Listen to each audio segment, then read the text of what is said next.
Good evening बच्चे लोगों। तो चलिए रिवीजन का हमारा जो पार्ट चल रहा है इस वक्त के अंदर, तो हम उस बात को आगे बढ़ा देते हैं। और अब हम लोग जिस चैप्टर का रिवीजन करने जा रहे हैं बहुत जबरदस्त वाला हमारा चैप्टर है, और मैं चाहूंगा कि डिविडेंड अकाउंट्स और ऑडिट, ये तीनों चैप्टर्स जो है उसको आप बहुत जबरदस्त तरीके से करके जाइए, क्योंकि काफी अच्छा पोर्शन यहां से एग्जाम में आने वाला है।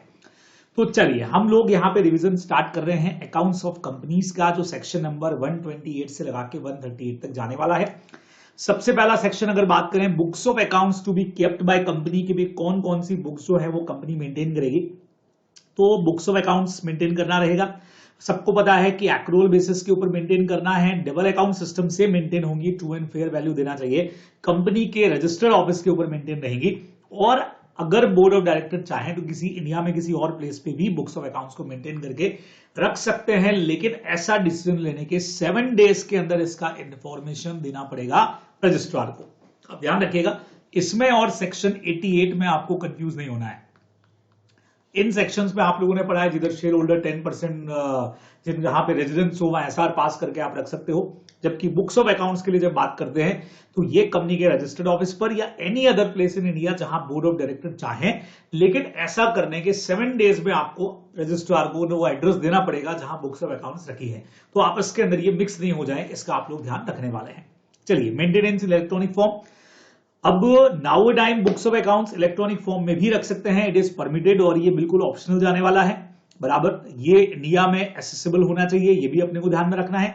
इंफॉर्मेशन जो होगी उसमें वो कंप्लीट होनी चाहिए, और ऑल्टरेशन नहीं कि भी रख दिया और बार बार आप उसको ऑल्टर कर रहे हैं। ठीक है, इंफॉर्मेशन ब्रांच ऑफिस की भी एज इट इज वहां पे आ जाएगी, वो भी ऑल्टर नहीं होना चाहिए। Shall be kept in a manner where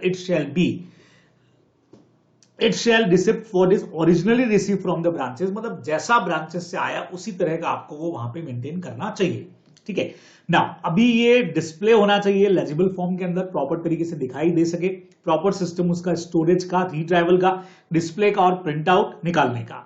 same उसी तरह से बैकअप जो है वो physically backup shell be kept in server जो लोकेटेड इंडिया में होने चाहिए, और पीरियोडिक बेसिस के ऊपर उसका बैकअप लेते रहना चाहिए।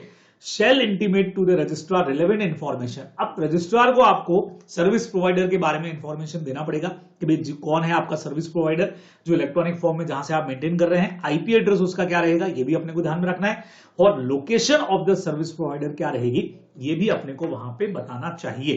बराबर, तो अगर इलेक्ट्रॉनिक फॉर्म के अंदर मेंटेन किया जा रहा है बच्चे लोगों, तो ये सारी इंफॉर्मेशन वहां पे देनी पड़ेगी, ये आप लोग प्रॉपर तरीके से ध्यान में रखने वाले हैं।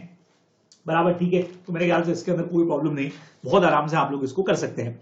Now books of accounts in respect of branch office की अगर बात करूं तो ब्रांचेस ऑफ कंपनी, चाहे वो इंडिया में हो चाहे वो इंडिया के बाहर हो, shall also keep the books of accounts in the same manner as specified above, यानी यही ऊपर वाला जो तरीका हमने पढ़ा डबल अकाउंट सिस्टम के अंदर होना चाहिए, और जो भी चीजें हैं ट्रू एंड फेयर होनी चाहिए, वो सब इनको भी फॉलो कर रहा है। ठीक है, ब्रांच ऑफिस क्या करेंगे, प्रॉपर समरी जो है वो क्वार्टरली बेसिस के ऊपर कंपनी को सेंड करते रहेंगे, जिसको कंपनी अपने रजिस्टर्ड ऑफिस पर मेंटेन करेगी। खत्म। चलिए, inspection of books of accounts के ऊपर बात करें तो कंपनी का कोई भी डायरेक्टर जो है वो बुक्स को इंस्पेक्ट कर सकता है, books and other book and paper को। अगर कोई information maintain outside of the country है, ये अलग अलग पॉइंट ध्यान रखिएगा, अगर outside of the country maintain करके रखा है तो डायरेक्टर उसके लिए कंपनी को रिक्वेस्ट करेगा कि मुझे वो इंफॉर्मेशन चाहिए।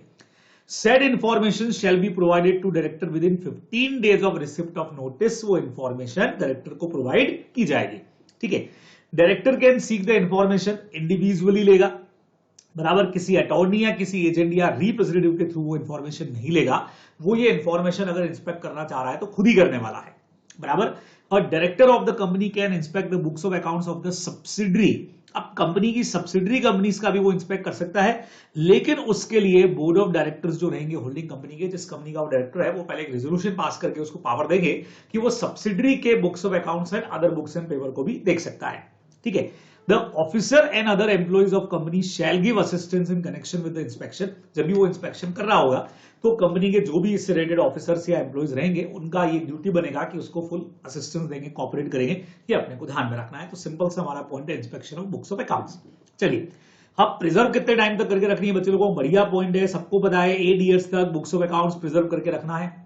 जिस भी फाइनेंशियल ईयर की बात कर रहे हैं तो बट ऑब्वियस है not less then 8 year immediately presiding the relevant financial year, या जिस साल इन्फॉर्मेशन आ गई अगले 8 साल तक वो मेंटेन रहेगी। अगर कंपनी का इनकॉर्पोरेशन हुए 8 साल से कम टाइम हुआ है, तो जितने साल हुए हैं वो एंटायर पीरियड के लिए मेंटेन करके रखो। अभी कंपनी को भरे हुए 5 साल ही हुआ है तो 5 साल के अकाउंट्स मेंटेन करना है। हाँ, अगर कंपनी के अगेंस्ट में बच्चे लोगों को इन्वेस्टिगेशन का ऑर्डर दे रखा है, कंपनी के अगेंस्ट में इन्वेस्टिगेशन ऑर्डर है सीजी की तरफ से, तो हो सकता है कि 8 ईयर से ज्यादा टाइम के लिए भी बुक्स को मेंटेन करके रखना पड़े।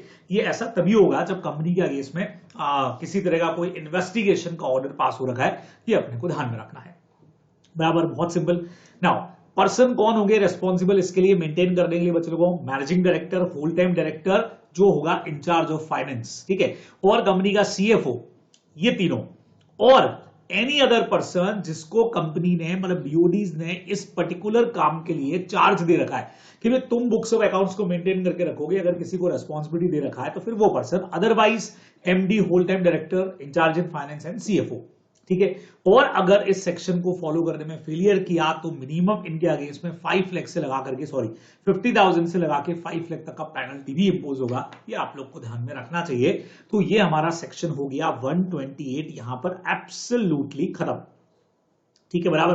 तो मेरे ख्याल से कोई दिक्कत नहीं, आराम से हो गया। आगे बढ़ जाए, अपन अगले पॉइंट पे आए। तो बच्चे लोगों बहुत फास्ट हम लोग ले रहे हैं ताकि एक बार आप फटाफट से सुन करके चीजों को रिवाइज ढंग से कर सकते हैं। सेक्शन नंबर 129 पे आते हैं, preparation of financial statement. Same बात है, ट्रू एंड फेयर व्यू देना है इसमें, ये भी अपने को पता है। कंप्लाई करना है अकाउंटिंग स्टैंडर्ड को। शेड्यूल 3 जो हमारा है कंपनीज एक्ट का, शेड्यूल 3 को फॉलो करना रहेगा बैलेंस शीट वगैरह बनाने के लिए। And this shall not apply, जो 129 वाला प्रोविजन है ये इंश्योरेंस कंपनीज पर, बैंकिंग कंपनीज पर, electricity generation and supply companies पर, या कोई भी स्पेशल एक्ट पे बनी हुई जो कंपनीज है उनके ऊपर अप्लाई नहीं होगा, क्योंकि उनके लिए फाइनेंशियल स्टेटमेंट कैसे बनेंगे ये उनके पर्टिकुलर एक्ट में ऑलरेडी दे रखा है, ठीक है। अब ब्यूडीज क्या करेंगे? Shall lay before such meeting financial statement for the financial year, but obvious है laying down in AGM. AGM में financial statement, audit report, board report का कॉपी प्रेजेंट होता है। आप लोग ऑर्डिनरी बिजनेस के अंदर ये सब चीजें पढ़ करके आए हैं, तो ये वही पॉइंट है, ठीक है। अब सीएफएस की बात करें, अगर कंपनी की एक या एक से ज्यादा सब्सिडरी या एसोसिएट कंपनीज भी है तो कंपनी क्या क्या प्रिपेयर करेगी समझिएगा। एक तो एफएस तैयार करेगी, खुद का फाइनेंशियल स्टेटमेंट, एक सीएफएस तैयार करेगी, उनके फाइनेंशियल स्टेटमेंट को इंक्लूड करते हुए कंसोलिडेटेड फाइनेंशियल स्टेटमेंट तैयार करेगी, और तीसरे नंबर पे prepare separate statement containing the silent features of the financial statement of its subsidiary and associate। मतलब तीसरा एक स्टेटमेंट और जिसमें सब्सिडरी और एसोसिएट के जो भी फाइनेंशियल स्टेटमेंट के मेन पॉइंट्स हैं, जो साइलेंट फीचर्स या इंपॉर्टेंट फीचर्स रहेंगे, उनको भी इंक्लूड करते हुए एक स्टेटमेंट बनाने वाली है। बराबर, बहुत क्लियर है ना। अब एप्लीकेबल प्रोविजन ऑन सीएफएस क्या होगा? प्रोविजन एप्लीकेबल जो आपने प्रिपरेशन, एडॉप्शन और फाइनेंशियल स्टेटमेंट पे लगेंगे होल्डिंग कंपनी के, वो मुटेटिस मुटेंडिस का मतलब आप लोग जानते हो, सेम अप्लाई होंगे सीएफएस के ऊपर भी। यानी फाइनेंशियल स्टेटमेंट को prepare, adopt and present in audit के जो भी तरीके हैं वो सीएफएस पे भी लगने वाले हैं। लेकिन किन कंडीशंस में अपने को सीएफएस नहीं बनाना है बच्चों, वो समझिएगा। अगर जिस कंपनी की अपन बात कर रहे हैं, ये तीनों कंडीशन पूरी होनी चाहिए, याद रखिएगा। एग्जम्पशन के लिए तीनों कंडीशन एक साथ पूरी होनी चाहिए। वो जो कंपनी है वो सब्सिडरी है किसी और कंपनी की, बराबर। And all its other member have no objection for not presenting CFS.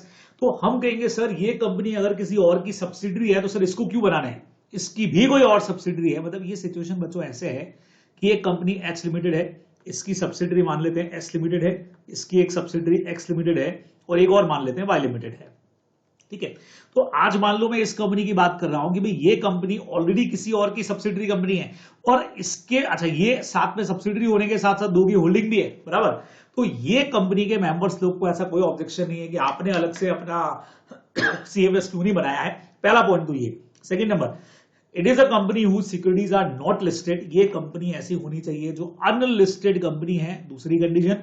तीसरी, it's ultimate or any intermediate holding company. अब देखो एस लिमिटेड के लिए तो ultimate holding company H limited ही है, वो अगर सीएफएस फाइल कर रही है तो फिर इसको फाइल करने का जरूरत नहीं है। तो बच्चों देखो तीनों कंडीशन पूरी हो रही है।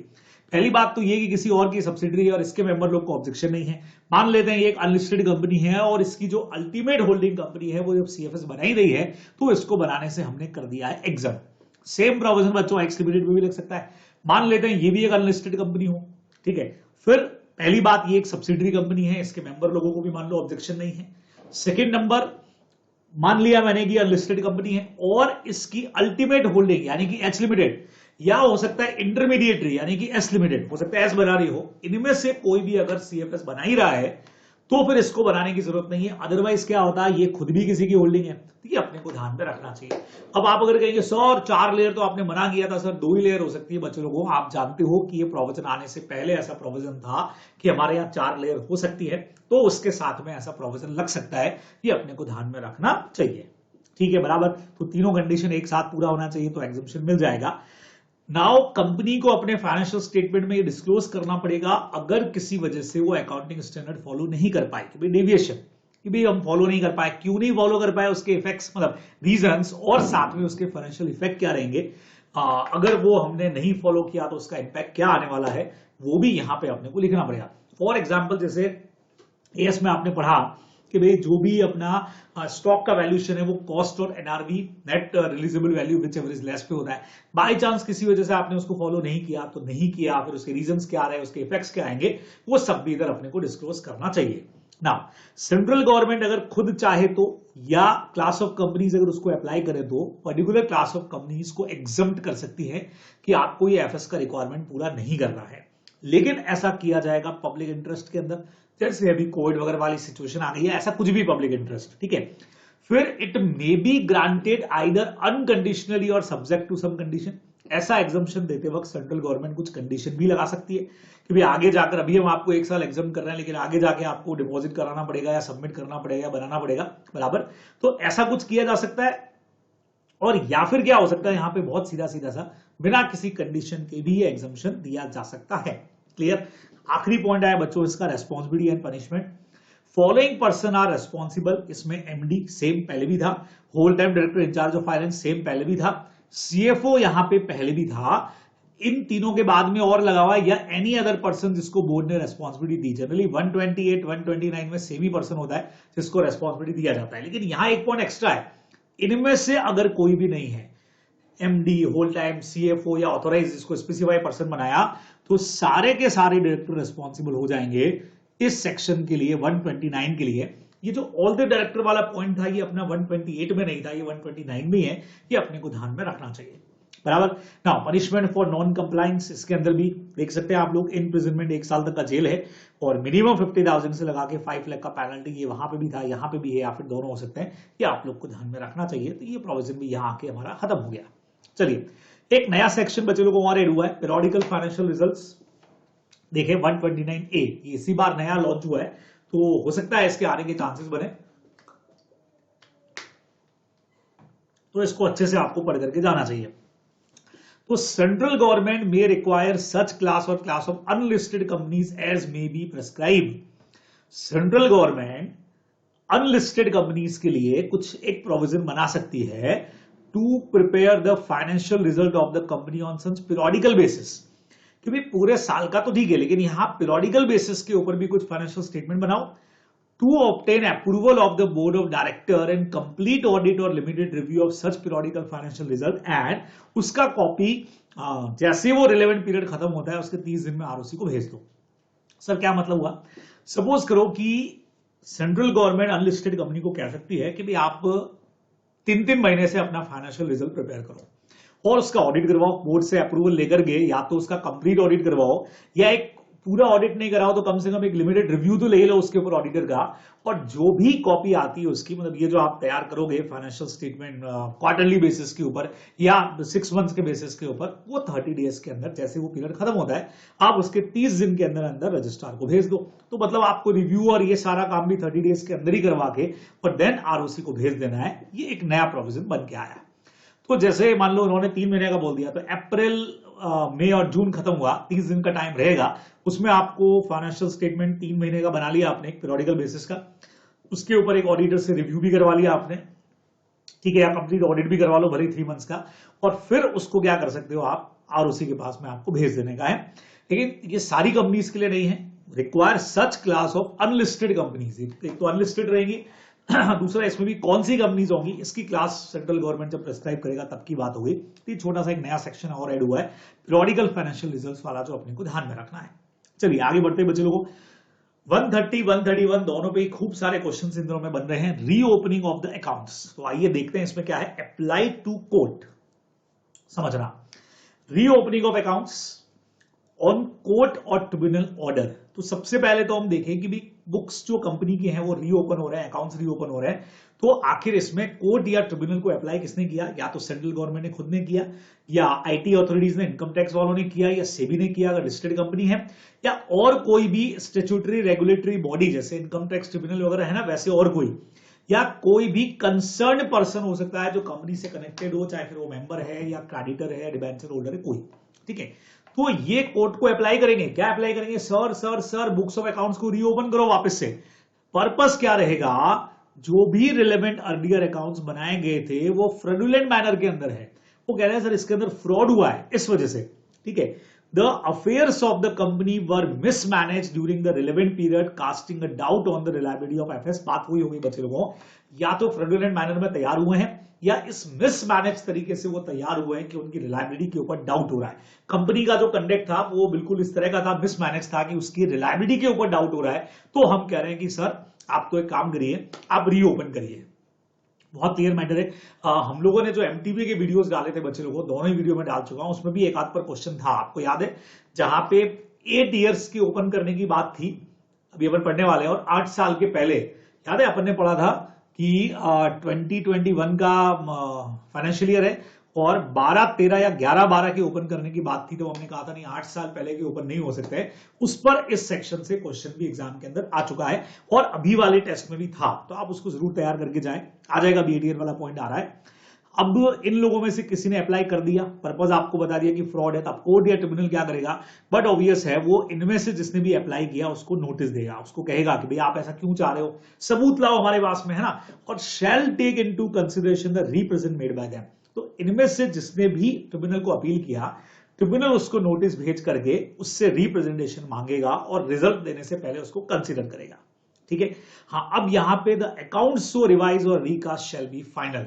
अब जो ट्रिब्यूनल ने चेंज करवा दी, अगर रिवाइज या रिकास्ट का ऑर्डर दिया तो फिर वो फाइनल होंगे, अपने को ध्यान रखना है। सवाल ये है कि कितने साल पुरानी बुक्स ऑफ अकाउंट्स ओपन हो सकती हैं? तो बट ऑब्वियस है हम 8 साल की मेंटेन करते हैं, तो 8 साल से ज्यादा की तो हो ही नहीं सकती, एक्सेप्ट कि अगर सेंट्रल गवर्नमेंट के ऑर्डर से, जो भी अपन ने पढ़ा, 8 साल से ज्यादा के लिए बुक्स मेंटेन करके रखी हो इन्वेस्टिगेशन के केस में, तो बात अलग है। अदरवाइज 8 ईयर से ज्यादा की आप ओपन कर ही नहीं सकते, क्योंकि मेंटेन करने की रिक्वायरमेंट ही 8 ईयर की है।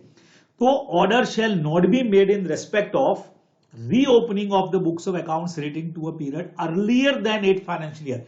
इसी के ऊपर वो क्वेश्चन था कि 8 साल से पहले के बुक्स ऑफ अकाउंट्स को ओपन करने के लिए आप यहां डिमांड नहीं कर सकते हो, करंट ईयर से 8 साल पहले की, अपने को ध्यान रखना है।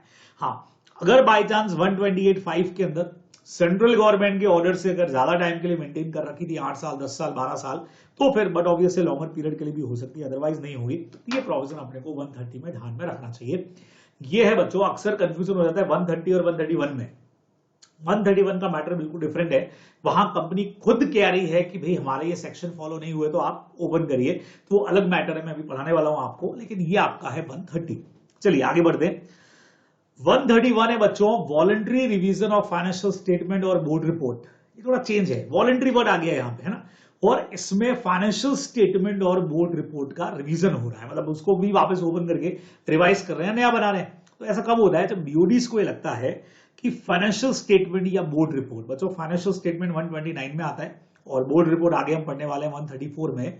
तो बीओडीज को लग रहा है कि इन दोनों में से किसी को भी प्रिपेयर करते वक्त में इन सेक्शंस को हम फॉलो नहीं कर पाए, ठीक है। तो बोर्ड ट्रिब्यूनल को अप्लाई करता है कि सर रिवाइज एफएस हम देना चाह रहे हैं या रिवाइज बोर्ड रिपोर्ट देना चाह रहे हैं, लेकिन ये हो सकती है बच्चों पिछले 3 साल की, टाइमिंग फिक्स है, लास्ट 3 इयर्स में से ही आप, जैसे वहां 8 साल का परमिशन था, यहाँ 3 साल गई है, पिछले 3 साल में से किसी का आप फाइनेंशियल स्टेटमेंट या बोर्ड रिपोर्ट को रिवाइज कर सकते हैं, ठीक है। ये अपने को ध्यान में रखना है, पिछले 3 साल, any of 3 preceding financial year, उससे पहले की नहीं।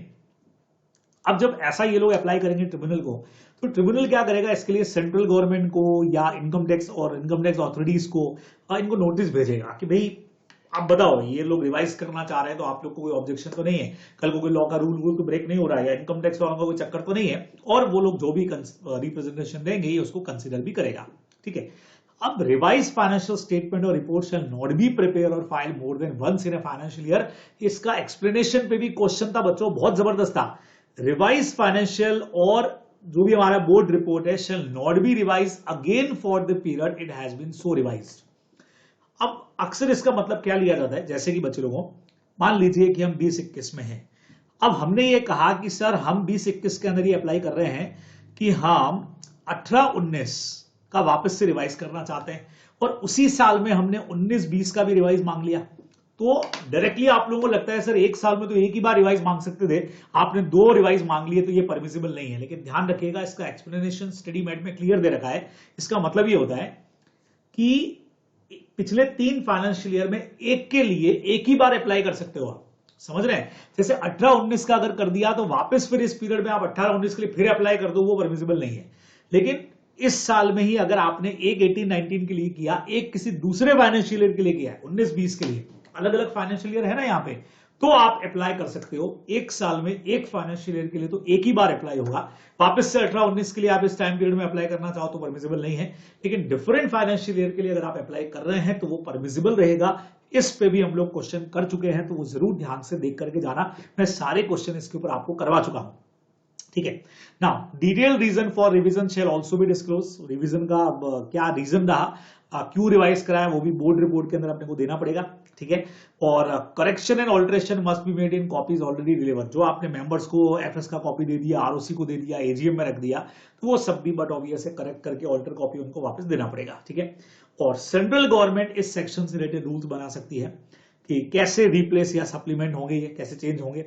फिर इससे रिलेटेड में कंपनी की ऑडिटर का अब एक्स्ट्रा क्या काम रहेगा, क्योंकि एफएस पे तो ऑडिट रिपोर्ट हो चुकी है, आप पिछले वालों का रिवाइज करा रहे हो, तो वापस ऑडिट करना है तो क्या ऑडिटर का रिस्पॉन्सिबिलिटी रहेगा, और डायरेक्टर को इसके लिए क्या स्टेप्स लेना चाहिए, वो सारे प्रोविजन भी यहाँ पे सेंट्रल गवर्नमेंट इसके लिए रूल्स बना सकती है, अपने को ध्यान में रखना, खत्म, ठीक है। तो इन दिनों में बहुत बढ़िया क्वेश्चंस इनके ऊपर बन रहे हैं, तो बहुत मजबूती के साथ आप इसको तैयार करके जाइएगा, कहीं पर भी ढील नहीं होना चाहिए। अगले सेक्शन की तरफ बढ़ते हैं बच्चों, ये है हमारा NEPRA, national financial reporting authority 132। आइए नेफ्रा के बारे में पढ़ लेते हैं। Central government but obvious notification के थ्रू इसको कॉन्स्टिट्यूट करेगी, और ये अथॉरिटी अपने फंक्शन अपने डिविजन्स के थ्रू, मतलब इसके भी अलग अलग छोटे छोटे पार्ट्स या ब्रांचेस होंगी, उनके थ्रू ये काम करने वाली है। पर्पस क्या है बच्चों इसका, जो भी अकाउंटिंग पॉलिसीज और स्टैंडर्ड बनेंगे, जो भी आईसीएआई देता आया है, उसके लिए रिकमेंड करना सीजी को ये करेंगे। सेकेंड नंबर, उसके बाद बच्चों एएस हो गए अकाउंटिंग स्टैंडर्ड, ऐसे हो गए स्टैंडर्ड ऑफ ऑडिटिंग, उनको मॉनिटर और एनफोर्स करने का काम भी ये करेंगे। फिर ये oversee the quality of service, जो भी प्रोफेशनल, अभी यही तो बात आ रही है कि जो भी चार्टर्ड्स काम करेंगे उनको उनके क्वालिटी ऑफ सर्विस को देखना और इंप्रूवमेंट के सजेशन देने का काम भी यही करने वाले हैं। और भी कोई काम जो ऊपर वाले क्लॉजेस से रिलेटेड हो, सच अदर फंक्शन, वो भी सब इनके काम में इंक्लूड रहेगा। तो ये नाउ टाइम इसको बनाने का पर्पस हो गया है, ठीक है। अब इसका कंपोजिशन क्या रहेगा बच्चे लोगों, इसमें एक चेयरपर्सन रहेंगे, बट ऑब्वियस है having expertise in accountancy, auditing, finance, law, और सीजी अपॉइंट करेंगे इनको, चेयरमैन को। और मेंबर्स भी हो सकते हैं इसमें, लेकिन 15 से ज्यादा नहीं होंगे, है ना। 15 कंसिस्टिंग पार्ट टाइम और फुल टाइम मेंबर, ये अदर रहेंगे। तो एक चेयरमैन हो गया, 15 हमारे मैक्सिमम मेंबर्स हो गए, पार्ट टाइम फुल टाइम मिला करके। अब चेयरमैन और जो भी मेंबर बनेंगे उनको एक डिक्लेरेशन देना पड़ेगा बच्चों कि वो इंडिपेंडेंट है, मतलब कहीं पर भी उनका कोई इंटरेस्ट किसी के साथ में, किसी कंपनी में या किधर किधर जुड़ा हुआ नहीं है, बिल्कुल इंडिपेंडेंटली अपना काम करेंगे, वो डिक्लेरेशन देने वाले हैं। अब जो चेयरमैन और जो फुल टाइम मेंबर रहेंगे वो not shall not associated with any audit firm, including जो कंसल्टेंसी फर्म है उससे भी आप नहीं जुड़े रह सकते, during the course of appointment and 2 year after ceasing to hold appointment. बहुत जबरदस्त बात है बच्चे लोगों, क्योंकि ये गवर्नमेंट पोस्ट हो गई। तो आज मान लीजिए अगर कोई पर्सन यहां अपॉइंट हो जाता है, कोई चार्टर्ड अकाउंटेंट है, उसको हमने यहां अपॉइंट कर दिया है, बराबर, तो यहां से जब तक वो यहां पे काम कर रहा है, चेयरमैन और फुल टाइम मेंबर्स की बात हो रही है, वो जब तक यहां काम कर रहे हैं तब तक कहीं पर किसी ऑडिट फर्म के साथ नहीं जोड़ सकते। और इवन यहां से जब उनका जॉब खत्म हो जाएगा, नौकरी खत्म हो जाएगी, उसके बाद भी 2 साल तक किसी ऑडिट फर्म के साथ में, इंक्लूडिंग कंसल्टेंसी फर्म भी भली क्यों नहीं हो, वो एसोसिएट नहीं हो सकते हैं। ये अपने को ध्यान रखना है। सर खुद का काम चालू करे, एक ही बात होगी बच्चों, एसोसिएट इस तरह का काम वो नहीं कर सकते हैं। अब जो ऊपर अपन ने पढ़ा था कि नेफ्रा के अलग अलग डिविजन हो जाएंगे, ब्रांचेस टाइप, तो each division of NFRA presided over the chairperson, या तो जो मेन चेयरपर्सन है वही चेयरमैन रहेगा, या कोई भी एक फुल टाइम मेंबर जिसको चेयरमैन ऑथोराइज करे वो उस पर्टिकुलर डिवीजन को अभी प्रेसिडेंट बनेगा, चेयरपर्सन बनेगा, ध्यान में रखना है। ठीक है, अब नेफ्रा की कई बार एग्जीक्यूटिव बॉडी बन जाती है, वो चेयरमैन और फुल टाइम मेंबर्स को मिलाकर के होगी, तो वो जो भी इनके फंक्शंस रहेंगे बच्चे लोगों, वो ये एग्जीक्यूटिव बॉडी, जैसे कंपनी में बीओडीज होता है ना, या ट्रस्ट वगैरह में भी एग्जीक्यूटिव बॉडी होती है, तो चेयरमैन और फुल टाइम मेंबर को मिलाकर के बनेगी एग्जीक्यूटिव बॉडी। ये रिकमेंडेशन वाले काम के अलावा बाकी सारे काम कर लेगी। जो पहला काम था ना रिकमेंडेशन का काम, तो पूरे नेफ्रा को मिलकर करना है, जिसमें होल टाइम पार्ट टाइम सारे मेंबर रहेंगे। हाँ, एग्जीक्यूटिव कमेटी, वो जो रिकमेंडेशन आई उसके बाद पॉलिसीज बनी, उसको मॉनिटर करना, क्वालिटी ऑफ सर्विस को देखना, सजेशंस देना, अदर फंक्शंस करना, वो सब एग्जीक्यूटिव बॉडी करेगी। लेकिन रिकमेंडेशन देने का काम तो पूरा नेफ्रा एक साथ करने वाला है, अपने को ध्यान में रखना है। चलिए नेफ्रा के पावर्स के ऊपर भी बात कर लेते हैं बच्चे लोगों। तो नेफ्रा के पावर्स क्या रहने वाले हैं? Power to investigate misconduct of chartered accountant, chartered के मिसकंडक्ट को इन्वेस्टिगेट करने का काम इनका है। नो अदर इंस्टीट्यूट और बॉडी, जब कोई भी मैटर नेफ्रा के पास चल रहा है तो फिर और कोई भी बॉडी या इंस्टीट्यूट जो है वो उस प्रोसीडिंग को इनिशिएट नहीं करेगा, है ना। मिसकनेक्ट वेयर द नेफ्रा ने अगर इन्वेस्टिगेशन चालू कर दिया है तो अपन सोचे कोई और अथॉरिटी उस मैटर को देखे, तो फिर वो नहीं दे, जैसे ट्रिब्यूनल वगैरह देखे तो नहीं, वो यहीं रहेगा। ठीक है, इनको सिविल कोर्ट वाले सारे पावर है बच्चे लोगों, बुक्स ऑफ अकाउंट्स को डिस्कवर करना या प्रोड्यूस करने के ऑर्डर देना, जो भी पर्सन है उनको संबंध देकर के नोटिस देकर अपने पास बुलाना और ओथ पे एग्जामिन करना, बुक्स रजिस्टर एंड डॉक्यूमेंट्स का इंस्पेक्शन करना या किसी पर्सन का भी इंस्पेक्शन करना बराबर, और नोटिस इशू करना विटनेस के लिए या डॉक्यूमेंट प्रेजेंट करने के लिए इशू कमीशन। तो ये सारे काम जो सिविल कोर्ट के रहेंगे वो नेफ्रा के पास भी हैं।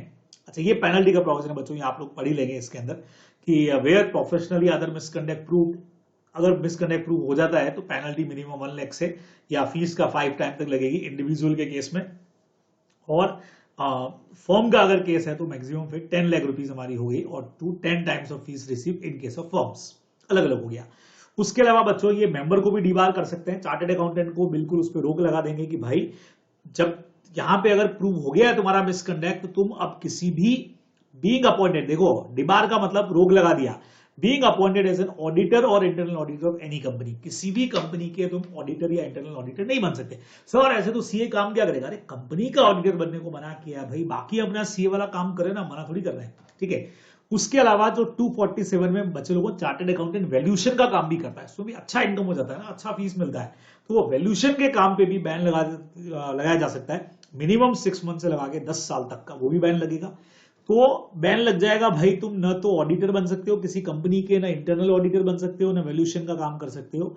वैल्यूएशन वाले काम के लिए 6 महीना से 10 साल है, और कब तक यहां अपॉइंट नहीं होगा ये इस वाले मैटर में ये डिसाइड जैसा वो लोग करेंगे, वो अपने को ध्यान में रखना है। चलिए बराबर से, तो ये पावर्स के अंदर आ गया। अब अगर आपको नेफ्रा का ऑर्डर पसंद नहीं आ रहा है तो आप उसके अगेंस्ट में जाके अपील कर सकते हैं, अपीलेंट अथॉरिटी होती है इसके अंदर भी, जैसे ट्रिब्यूनल में है वैसे यहाँ पे भी है। हेड ऑफिस इसका दिल्ली के अंदर रहेगा बच्चों, बहुत आसान है। बुक्स ऑफ अकाउंट्स जैसा सीएजी बोले वैसे मेंटेन होंगी, ऑडिट भी सीएजी करेगा इसका, और उसकी रिपोर्ट जो है वो बट ऑब्वियस है नेफ्रा को देगा, और नेफ्रा आगे सेंट्रल गवर्नमेंट को फॉरवर्ड करेगी, मतलब सीएजी जो है वो बट ऑब्वियस है अपने क्लाइंट को देगा नेफ्रा को, और नेफ्रा आगे सीजी को फॉरवर्ड करेगी। सीजी आगे पार्लियामेंट के दोनों हाउसेज में रखने वाला है, एनुअल रिपोर्ट बना करके, अपने को पता ही है। NFRA shall prepare for each financial year एक एनुअल रिपोर्ट बनाएगा और उसकी कॉपी सीजी को देगा। अब सीजी क्या करेगा, वो एनुअल रिपोर्ट का जो कॉपी है प्लस जो ऑडिट रिपोर्ट का कॉपी आया है वो before each house of parliament, lower house upper house, वहां पे रख देगा। ये पूरा प्रोसेस अपने को ध्यान में रखना है नेफ्रा का। ठीक है, तो ये नेफ्रा पे हमारी फटाफट से बात हो गई बच्चे लोगों। अब छोटा सा सेक्शन एकदम से, नाउ टाइम एएस वगैरह की बात करें तो वैसे तो नेफ्रा करने वाला है, लेकिन जब तक नेफ्रा नहीं बने तब तक तो आईसीआई देख रहा है। ठीक है ना, तो आईसीआई का सीजी में prescribe the standard of accounting recommend by the ICI, लेकिन कंसल्टेंसी किसकी रहेगी इसमें, नेफ्रा जैसा फाइनल करेगा वैसा रहेगा, ये अपने को ध्यान में रखना है। छोटा सा पार्ट था। अब हमारे पास आ रहे हैं दो बिग बॉस सेक्शन बच्चे लोगों, बहुत बड़े बड़े सेक्शंस भाई, बड़े बड़े सेक्शन। 134 जो हमारा बोर्ड रिपोर्ट का हमारा पूरा का पूरा बड़ा सेक्शन है, और 135 तो भाई सीएसआर वाला पोर्शन हमारा जबरदस्त वाला है ही है। तो हमारे दो बहुत जबरदस्त वाले पॉइंट है। तो आइए इन पॉइंट्स के ऊपर भी हम लोग फटाफट से हमारी बात को कर लेते हैं, बिल्कुल बात कर लेते हैं बच्चे लोगों।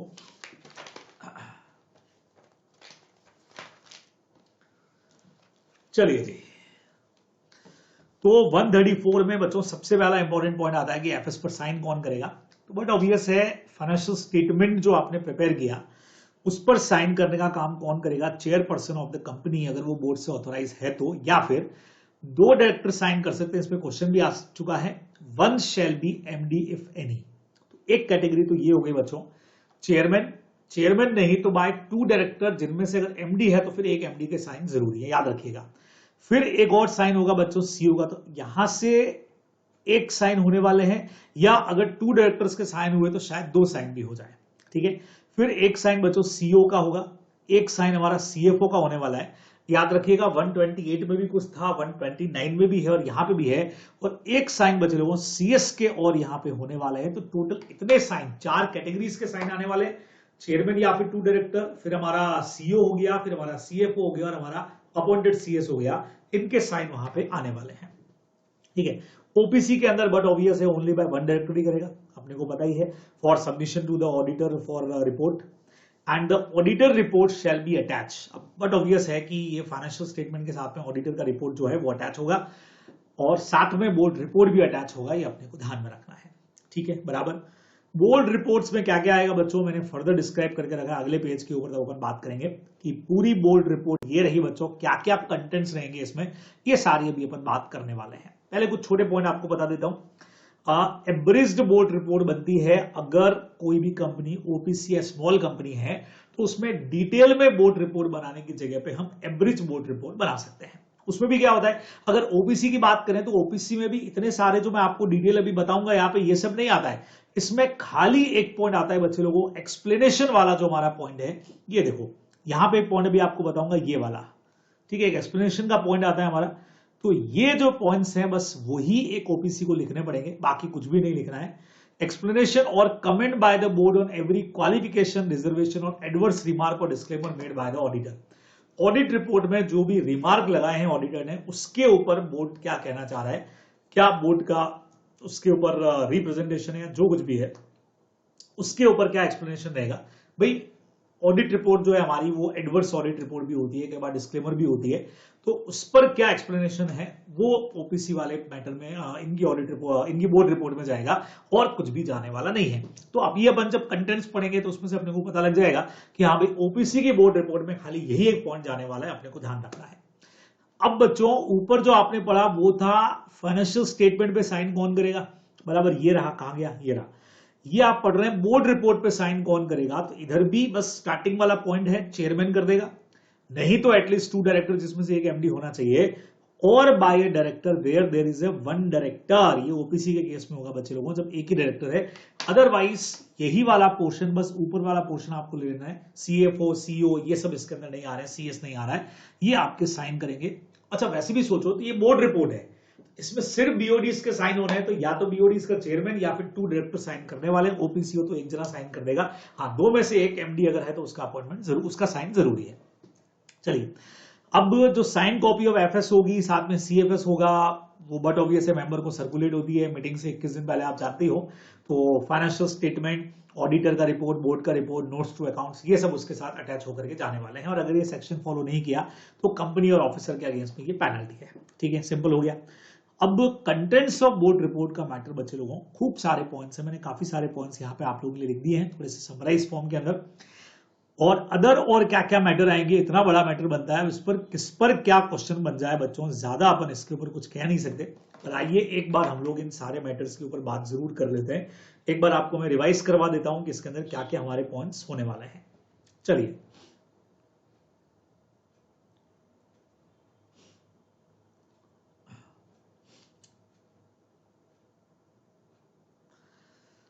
हाँ जी चलिए अब ये हमारे बच्चे जो हैं ये कुछ ना कुछ मैसेज कर रहे हैं, कोई बात नहीं, अब इनको रिप्लाई करेंगे अपन। चलिए जी तब तक यहां से बात कर लेते हैं, कंटेंट्स ऑफ बोर्ड रिपोर्ट क्या रहेंगे बच्चे लोगों, इस वक्त आपकी क्लास बहुत जरूरी है। तो web address of AR placed, बराबर से जहां पे एनुअल रिटर्न सेक्शन 92 में आपने प्लेस किया उसका वेब एड्रेस आजकल बोर्ड रिपोर्ट में आता है। नंबर ऑफ बोर्ड मीटिंग उस फाइनेंशियल ईयर में कितना किया, डायरेक्टर रेस्पॉन्सिबिलिटी स्टेटमेंट जो आगे 134.5 में आ जाएगा वो भी आएगा, statement on declaration bye independent director. अब हमने कहा सर ये क्या है, ये देखिए 149(7) के अंदर एक इंडिपेंडेंट डायरेक्टर को एक डिक्लेरेशन करना पड़ता है कि वो इंडिपेंडेंट डायरेक्टर की जो रिक्वायरमेंट्स है, जो क्राइटेरिया है, एक इंडिपेंडेंट डायरेक्टर बनने के कुछ क्राइटेरियाज दे रखे हैं, उनको वो प्रॉपर तरीके से फॉलो कर रहा है। बराबर, आप बात को समझे मेरी। तो वो जो चीज अपने को है वो यहां पे अपने को देना पड़ता है, आप लोग ध्यान रखेंगे, ठीक है। तो ज्यादा डिटेल की जरूरत नहीं है।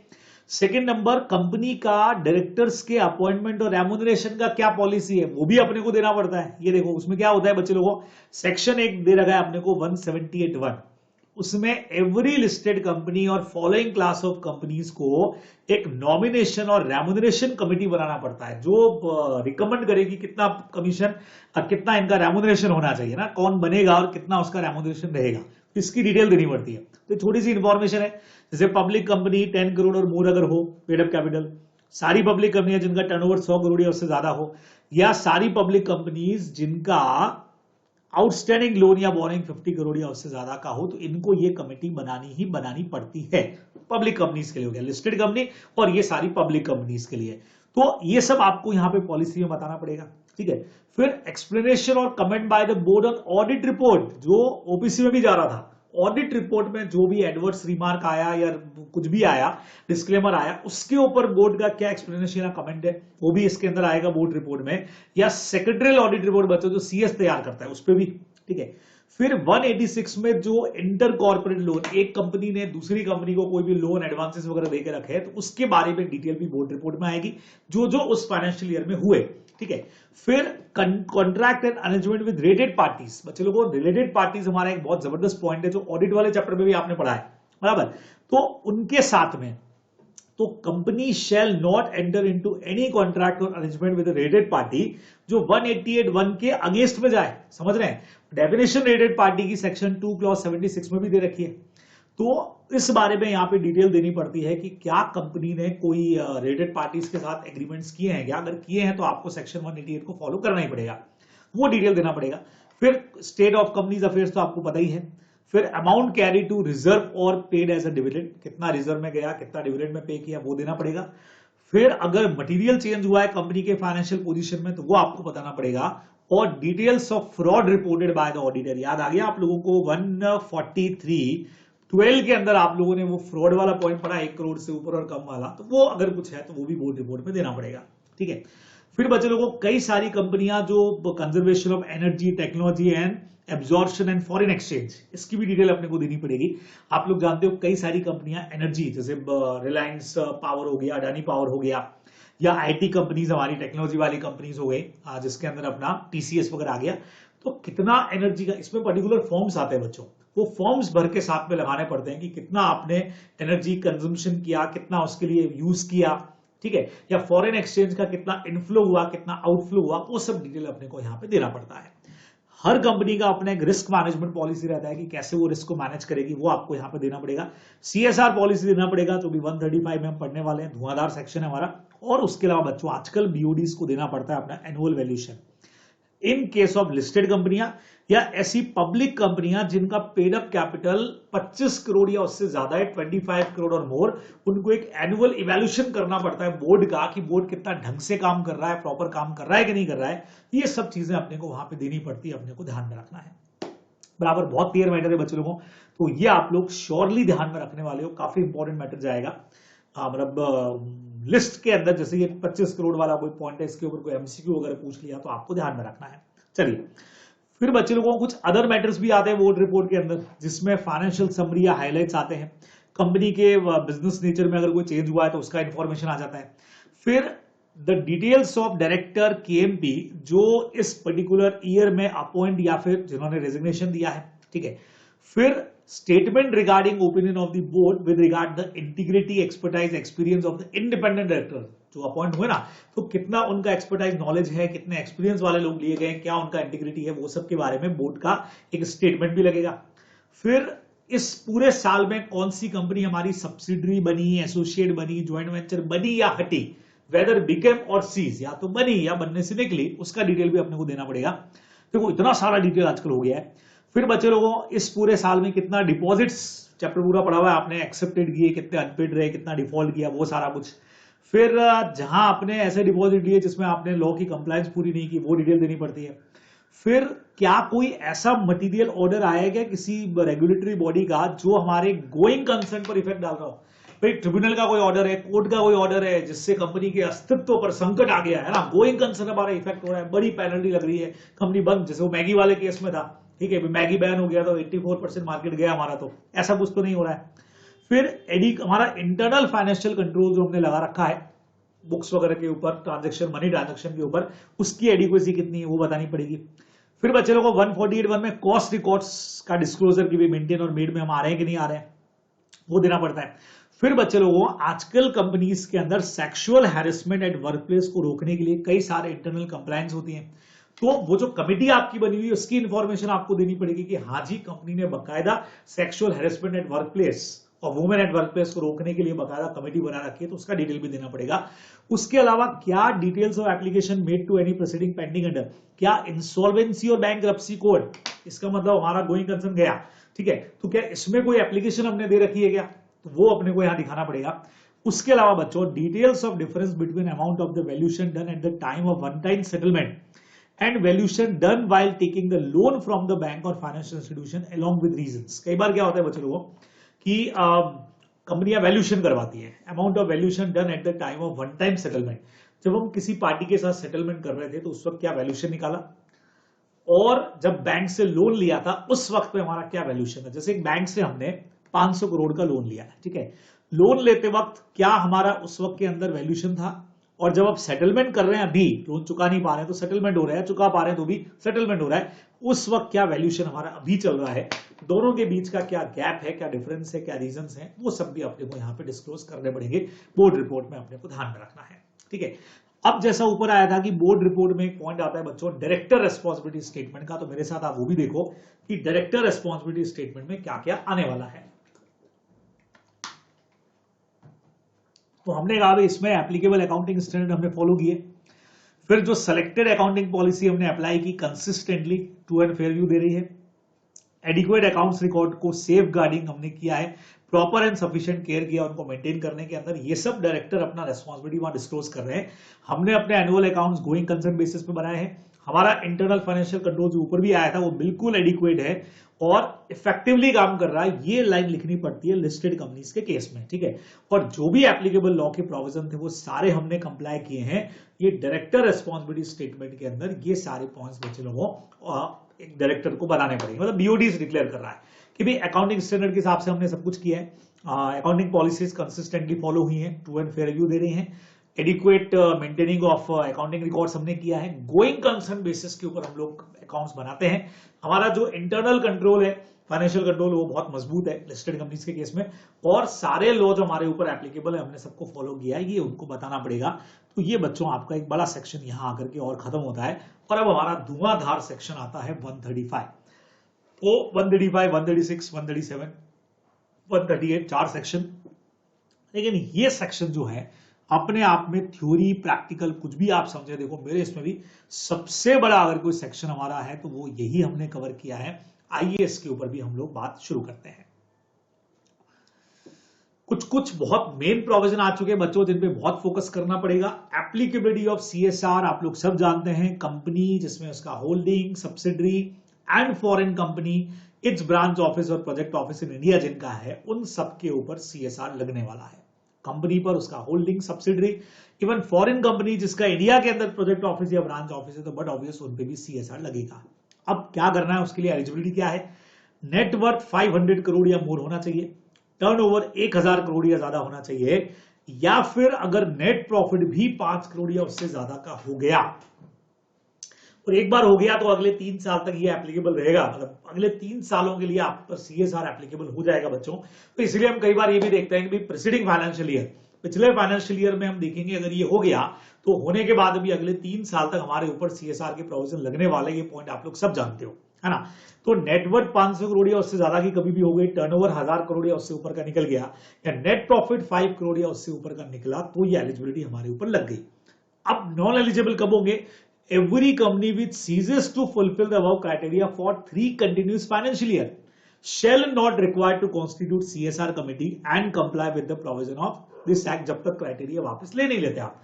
तो आप ये जानते हैं, है ना, सपोज करो कि अगर हमने 19-20 के अंदर ये क्राइटेरिया पूरा कर लिया, इनमें से कोई भी एक लिमिट हमारे ऊपर आ गई, एप्लीकेबल हो गई, या प्रॉफिट 5 करोड़ से ऊपर निकला है, टर्नओवर या वर्थ कुछ भी, तो अगले 3 साल 2021, 21, 22, 23 पर हमारे ऊपर CSR एप्लीकेबल रहने वाला है। ठीक है, कंटिन्यूस।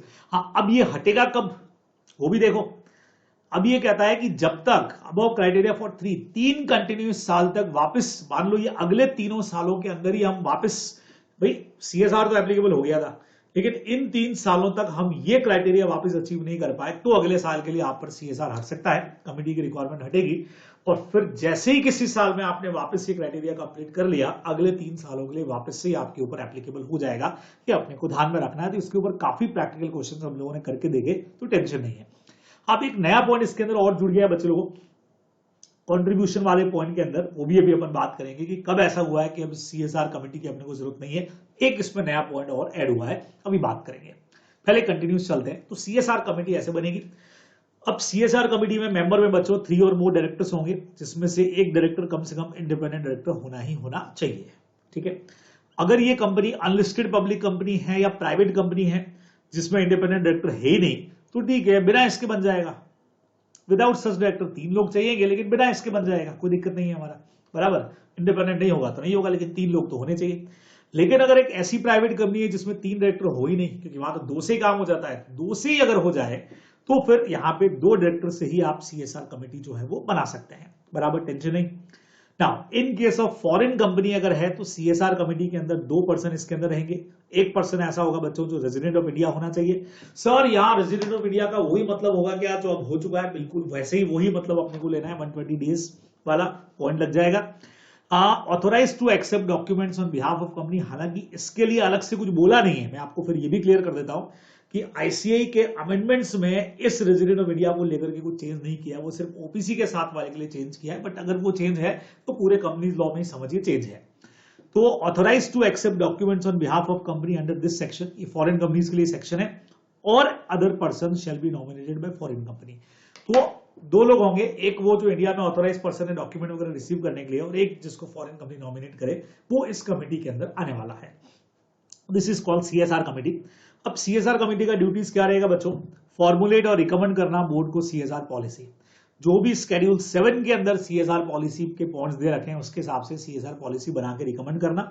ठीक है ना, उसके बाद में बच्चे लोगों को रिकमेंड करना कितना अमाउंट खर्च करना चाहिए, और उसको फिर मॉनिटर भी करना। आजकल बच्चे लोगों मेन नोट से आप लोग पढ़ लेना, मैंने यहां इंक्लूड नहीं किया है। एक एनुअल एक्शन प्लान ये कमेटी बना देती है, और वो बना करके उसको इंप्लीमेंट करवाती है कि annual action plan, CSR policy हमारी ये है और एनुअली हमारा टारगेट क्या रहेगा, वो बना के भी आजकल काम होता है। तो ये अपने को ध्यान रखना है। तो रिकमेंड करना, एक्सपेंडिचर रिकमेंड करना और मॉनिटर करने का काम इनका। ठीक है, अच्छा एक पॉइंट बीच में और है बच्चों, 135(2) मैंने यहाँ पे लिया। अभी अपन पढ़ के आए थे कि बोर्ड रिपोर्ट में आपको CSR कमेटी के डिस्क्लोजर के बारे में बताना पड़ता है। अभी सेक्शन 134 में हमने बॉक्स के अंदर ये चीज देखी थी, ये देखो यहां अपन ने ये चीज देखी थी, कहां गई, ये देखिए ये रहा CSR पॉलिसी का डिटेल। तो वो अपने को यहां से भी अपन ने पढ़ लिया कि हाँ भाई ये देना पड़ेगा। ठीक है, फिर बच्चे लोगों को यहाँ पे बोर्ड का ड्यूटीज क्या बनता है, भाई CSR कमेटी ने अपना रिकमेंडेशन दे दिया, तो after taking account into recommendation, अब ये क्या करेगा, made by the CSR committee approve the CSR policy for the company. But obvious है आपको अप्रूव करने का काम करना है, उन्होंने रिकमेंड कर दिया, आप उसको अप्रूव करो। ठीक है, और उसको बोर्ड रिपोर्ट के अंदर इंक्लूड करो, disclose content of search policy in its report, और उसको कंपनी का वेबसाइट अगर कोई है तो उस पर भी डालो, बढ़िया बात होगी भी। ठीक है, फिर इंश्योर करो कि वो काम, वो एक्टिविटीज प्रॉपर तरीके से हो भी रही है कि नहीं हो रही है। वैसे मॉनिटर करने का काम तो कमेटी का ही है, लेकिन बोर्ड भी इंश्योर करेगा कि जो भी CSR पॉलिसी में एक्टिविटीज आपने डाली वो company undertaken by the company उसको कर रही है या नहीं कर रही है, वो देखना भी बोर्ड का काम है। ठीक है, अब अमाउंट कितना कंट्रीब्यूट करना है बच्चे लोगों को, बहुत जबरदस्त पॉइंट है। The company shall spend in every financial year at least 2% of the average net profit of the company made during the 3 immediately preceding financial year। पिछले 3 सालों में, जिस साल नहीं हुआ उस साल का नहीं लेंगे, बराबर। तो पिछले 3 सालों में आपके प्रॉफिट का जो भी एवरेज रहा होगा उसके 2% के बराबर, समझ गए आप बात को। 2% of the average net profit of the company made during the 3 immediately preceding financial year. तो पिछले 3 फाइनेंशियल ईयर के अंदर जो भी आपका प्रॉफिट हुआ रहेगा उसके 2% के बराबर कम से कम आपको सीएसआर पर खर्च करना है। कंपनी पहला प्रेफरेंस लोकल एरिया को और आसपास के एरिया को देगी। अब एक बढ़िया पॉइंट है बच्चे लोगों, if the company fails to spend such amount the board shall in its report specify the reasons for not spending the amount. भी अमाउंट आप नहीं खर्च कर पाए उसके रीजन क्या रहेंगे वो अपने को देना पड़ेगा। और एक और बढ़िया चीज कर दी, where spend an amount in excess of requirement provided such excess amount may be set off against the requirement to spend under section 135(5) up to immediate succeeding 3 financial year। बच्चों लोगों बहुत जबरदस्त पॉइंट है, नया पॉइंट इंक्लूड हुआ है, इसको ध्यान से समझो क्या हो रहा है। सी पॉइंट में लिख दिया कि अगर नहीं खर्च कर पाए तो रीजंस देने पड़ेंगे और भी कुछ करना पड़ेगा जो आगे आपको बताने वाला हूं। यहां ये कह दिया कि जैसे मान लो उस साल हमको 50 लाख खर्च करने थे और 2% के हिसाब से 50 लाख आ रहे थे और हमने क्या कर दिया इसकी जगह 70 लाख खर्च कर दिए। तो पहले ये होता था कि जितना एक्सेस आपने खर्च किया वो गया, बस वो कोई कैरिड फॉरवर्ड नहीं होगा। लेकिन अब कर दिया बच्चों, अगर एक्सेस अमाउंट आप खर्च करते हो तो सच एक्सेस अमाउंट को आप अगले साल की रिक्वायरमेंट, अगले 3 सालों की जो रिक्वायरमेंट है उससे सेट ऑफ कर सकते हो। जैसे आपने 70 लाख खर्च किया, अब अगले साल आपकी 30 लाख की रिक्वायरमेंट बनी, उसमें से आप ऑलरेडी 20 लाख तो पिछली बार खर्च कर चुके थे, तो इस बार सिर्फ 10 लाख भी आप खर्च कर देंगे तो काम हो जाएगा। पिछली बार वाला आपका कैरिड फॉरवर्ड हो जाएगा, अगले साल अगले 3 सालों के लिए वो सेट ऑफ में जा सकता है, अपने को ध्यान में रखना है। तो बहुत जोरदार प्रोविजन आ गया अभी, इससे हमारे कई सारे आंसर्स भी चेंज हुए, आपने को ध्यान में रखना है। आगे देखें, अनस्पेंड सीएसआर। अब आप रीजंस तो डिस्क्लोज करने हैं, पहले तो खाली था रीजन डिस्क्लोज कर दो। अब लोग कहता है नहीं भाई, खाली रीजन डिस्क्लोज करने से काम नहीं चलेगा, कुछ और भी करना पड़ेगा। कुछ और क्या करना पड़ेगा sir? Unspent CSR account shall be transfer by the company within period of 30 days from the end of the financial year to unspent CSR account maintain in schedule bank. जैसे अनपेड डिविडेंड अकाउंट था ना, वैसे unpaid CSR account हो गया और financial year खत्म होने के 30 दिन के अंदर जो पैसा नहीं खर्च हुआ वो यहां पे डाल दो। अब such amount shall be spend by the company for obligation towards the CSR policy with in period of 3 financial year.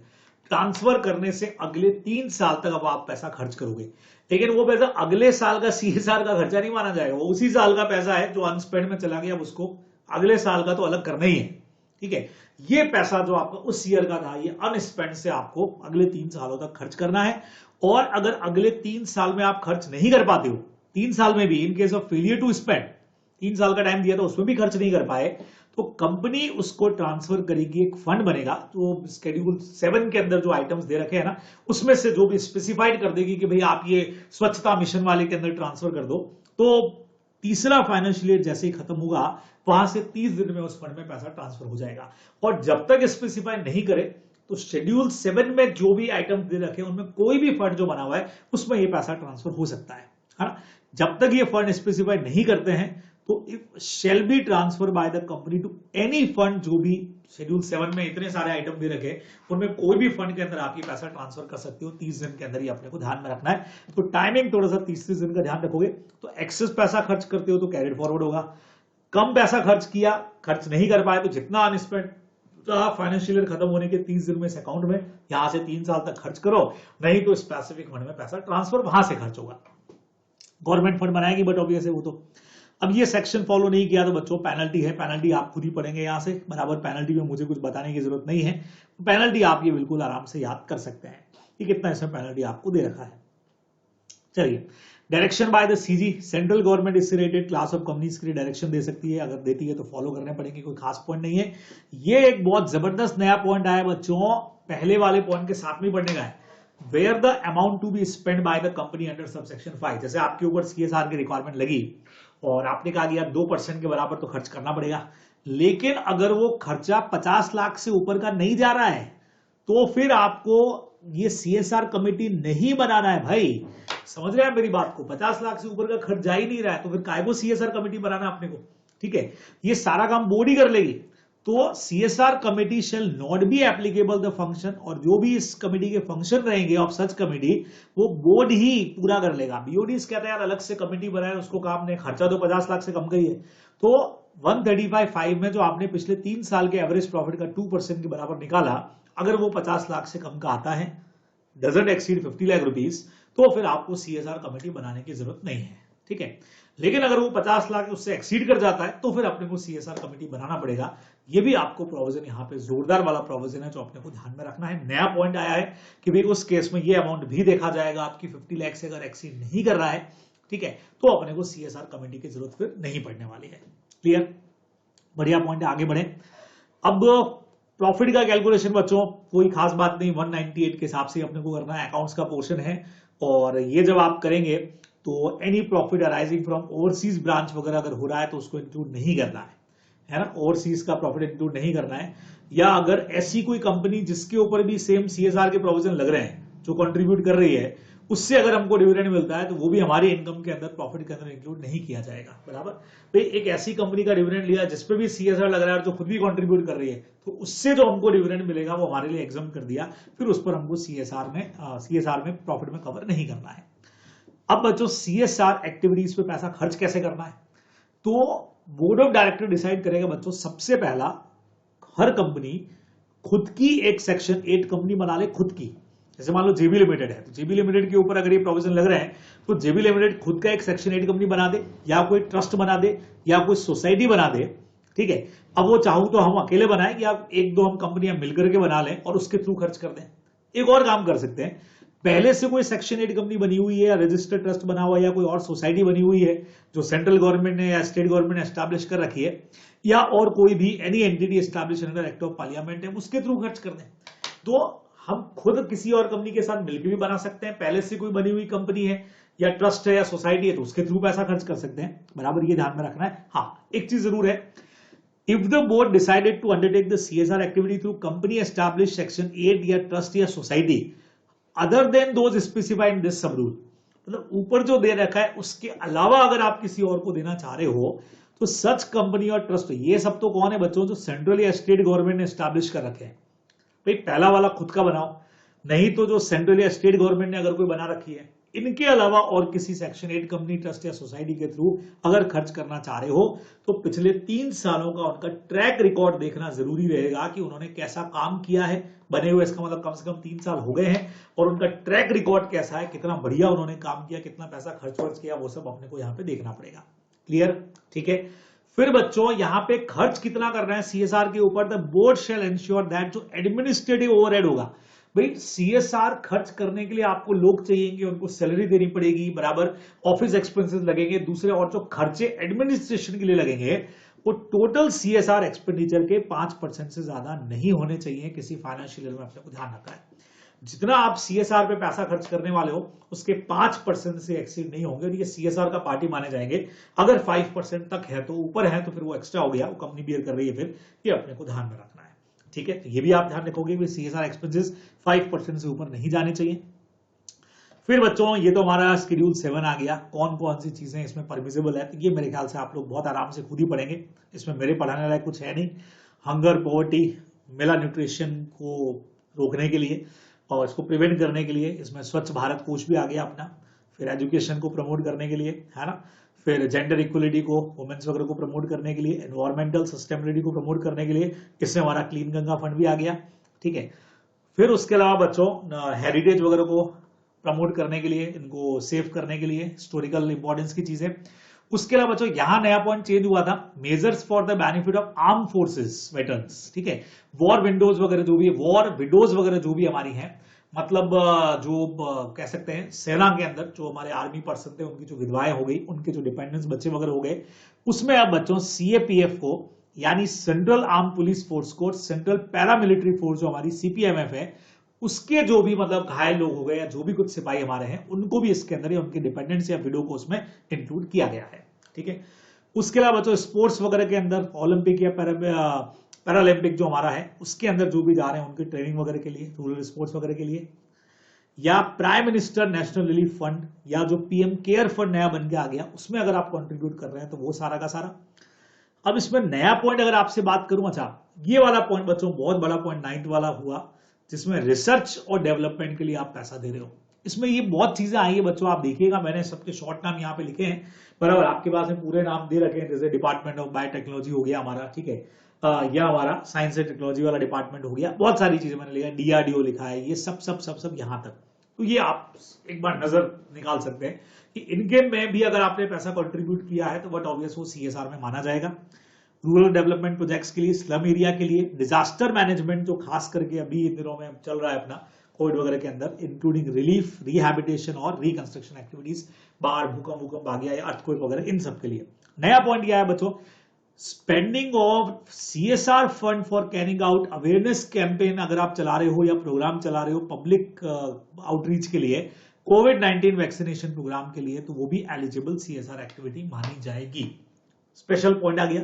उसके अलावा बच्चों सीएसआर फंड को अगर आप सेटिंग करते हो, जो मेकशिफ्ट हॉस्पिटल है, मोबाइल हॉस्पिटल जो है, या टेम्पररी कोविड सेंटर फैसिलिटी के लिए अगर आप कोई पैसा खर्च करते हैं तो वो भी सीएसआर एक्टिविटी का पार्ट ही माना जाएगा। ये अपने को ध्यान में रखना है, ठीक है, क्लियर मैटर। फिर बच्चों एक्सेप्शंस क्या हैं, अगर पॉलिटिकल पार्टी को पैसा देते हो भाई, कांग्रेस बीजेपी किसी को भी दिया, तो वो सीएसआर में नहीं आएगा।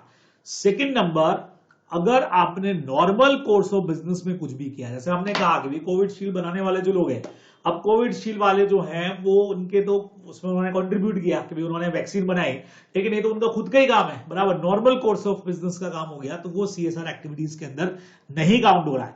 लेकिन अगर वो कोई अवेयरनेस कैंपेन चला रहे हैं या पब्लिक आउटरीच कैंपेन चला रहे हैं तो सीएसआर के अंदर आ जाएगा। बाकी आपके ऑर्डिनरी कोर्स ऑफ बिजनेस का काम नहीं होना चाहिए। फिर खुद के ही एम्प्लॉइज को आपने बेनिफिट देने के लिए अगर कुछ पैसा खर्च कर दिया है, वो भी सीएसआर में नहीं आएगा। खुद के एम्प्लॉइज के लिए ध्यान रखिएगा, उनकी फैमिलीज के लिए। सेम एज वेल एज अगर आउटसाइड ऑफ इंडिया आप कोई सीएसआर प्रोजेक्ट या प्रोग्राम पे खर्च करते हो तो वो भी हमारे यहाँ के हिसाब से सीएसआर के अंदर नहीं आएगा। ये अपने को ध्यान में रखना चाहिए, ठीक है। फिर बच्चों नाउ टाइम सीएसआर पे रिपोर्टिंग करना पड़ता है। बोर्ड रिपोर्ट के अंदर तो हम कह ही रहे हैं, एनुअल रिपोर्ट के अंदर भी जाएगा सीएसआर के बारे में। फिर फॉरेन कंपनी अगर है तो बट ऑब्वियस है, the balance sheet file under section 381B shall contain an annual report on CSR, उसके साथ में एनुअल रिपोर्ट लगेगी, उसमें भी सीएसआर जाएगा। और एवरी कंपनी हैविंग एवरेज, बच्चों ये वाला पॉइंट अपन पढ़ चुके हैं, एक 3 साल वाला जो अपना पॉइंट था उसमें एक इंपैक्ट वैल्यूएशन करवाना पड़ेगा। नया पॉइंट है हमारा, बिल्कुल स्पेशल पॉइंट आया, ये भी नया है। Every company having average CSR obligation of 10 crore rupees और मोर इन परसुएंस ऑफ 135(5), जो पिछले 3 साल के एवरेज नेट प्रॉफिट का 2% था। तो अगर कोई भी कंपनी जिसका सीएसआर ऑब्लिगेशन जो है वो 10 करोड़ से ऊपर जा रहा है in the 3 immediately preceding financial year, बराबर, यानी पिछले 3 सालों के अंदर लगातार उनका सीएसआर का जो अमाउंट है वो 10 करोड़ से ऊपर का जा रहा है, तो उनको एक इंपैक्ट असेसमेंट करवाना पड़ेगा कि जो वो काम कर रहे हैं उसका इंपैक्ट कितना हो रहा है। इंडिपेंडेंट एजेंसी करेगी कौन से कामों का, वो CSR project having outlay of 1 crore rupees और more and which have been completed not less than 1 year before undertaking the impact study, which have been completed not less than 1 year, यानी जिनको भी 1 साल पूरा नहीं हुआ है, मतलब ऐसी एक्टिविटी जो 1 साल पहले हो चुकी है वो नहीं, पिछले 1 साल के अंदर अंदर जो जो एक्टिविटीज में आपने पैसा खर्च किया और जिन पर 1 करोड़ या उससे ज्यादा का पैसा खर्च हो रहा है, अगर ऐसा कोई प्रोजेक्ट है तो उसका अपने को इंपैक्ट असेसमेंट करवाना पड़ेगा कि इनका वाकई के अंदर हमारी सोशल रिस्पॉन्सिबिलिटी पूरी हो रही है या नहीं हो रही है, सोशली उसका इंपैक्ट क्या है वो भी देना पड़ेगा। तो अलग अलग चीजें बच्चों सुनना। पहली बात तो ये सेक्शन लग किस पर आए, जिन्होंने पिछले 3 सालों में 10 करोड़ या उससे ऊपर स्पेंड किए। अब मान लो उसमें दूसरी कंडीशन, बाई चांस ओवरऑल तो 10 करोड़ से ऊपर गया, लेकिन किसी प्रोजेक्ट पे 40 लाख है, कोई 50 लाख है, कोई 60 लाख है, कोई 70 लाख है, इनको तो देखना ही नहीं है। असेसमेंट भी उनका होगा जिस प्रोजेक्ट के अंदर अमाउंट 1 करोड़ या उससे ऊपर का जा रहा हो, ठीक है, और वो भी पिछले 1 साल के अंदर, है ना, which have been completed not less than 1 year, बराबर। तो उनका खत्म हुए 1 साल, अभी इनको पूरा नहीं हुआ है, not less than 1 year completed हुए, उनका अपने को यहाँ पे असेसमेंट लेना पड़ेगा। ये आप लोगों को ध्यान में रखना चाहिए, ठीक है। तो ये बढ़िया एक नया प्रोविजन अपना और आ गया है, तो इस प्रोविजन को भी आप जरूर देख करके जाएं। फिर इंपैक्ट असेसमेंट रिपोर्ट जो है वो बोर्ड को प्रेजेंट की जाएगी और सीएसआर पे जो एनुअल रिपोर्ट है उसके साथ भी अटैच होगी। कंपनी ये जो इंपैक्ट असेसमेंट है इसके जो एक्सपेंडिचर होंगे बच्चों toward CSR for financial year वो एक्सीड नहीं होने चाहिए 5% of the total CSR expenditure for that financial year और 550 lakh rupees which ever is less, ठीक है। ये भी उन्होंने बोल दिया कि the company undertaking impact assessment may book the expenditure towards CSR for financial year. इसमें जो खर्चा किया जाएगा वो सीएसआर का ही खर्चा माना जाएगा। मान लेंगे कि भी वो खर्चा भी सीएसआर के अंदर ही है, सीएसआर कंट्रीब्यूशन में माना जाएगा, बस वो टोटल सीएसआर एक्सपेंडिचर के 5% से ज्यादा या 50 lakh rupees which ever is less, उससे ज्यादा नहीं होना चाहिए। उससे ज्यादा हुआ तो फिर वो सीएसआर का पार्ट नहीं माना जाएगा भाई, वो फिर कंपनी अपने हिसाब से बियर करेगी, ये अपने को ध्यान में रखना है। ठीक है, क्लियर मैटर है। तो ये सारे पॉइंट मैंने अमेंडमेंट्स वाली क्लास के अंदर बहुत डिटेल में आप लोगों को बता रखे हैं, तो किसी को कंफ्यूजन डाउट हो तो अमेंडमेंट वाला क्लास जाकर के आप देख सकते हैं। जो भी नए पॉइंट्स हमारे आए हैं यहाँ पे, और पहले के जो पॉइंट्स है वो ऑलरेडी क्लास के अंदर डिस्कस है। फिर कंपनी को the board of director of company shall mandatorily disclose the composition of CSR committee, CSR policy हमारे जो अप्रूव प्रोजेक्ट है वो अगर कोई वेबसाइट हमारी है तो उस पर भी डालेगी, ताकि पब्लिक भी उसको चेक कर सके। ये अपने को ध्यान में रखना है। तो ये पोर्शन भी एक बड़ा सेक्शन हमारा यहाँ आकर के खत्म हुआ। बस अब बच्चे लोगों, हाँ, एंडिंग पोर्शन पे हम लोग पहुंच चुके हैं। बड़ा सा रिवीजन है जैसा आप लोग देख पा रहे हो। अगला section 136, right of member two copies of audited financial statement.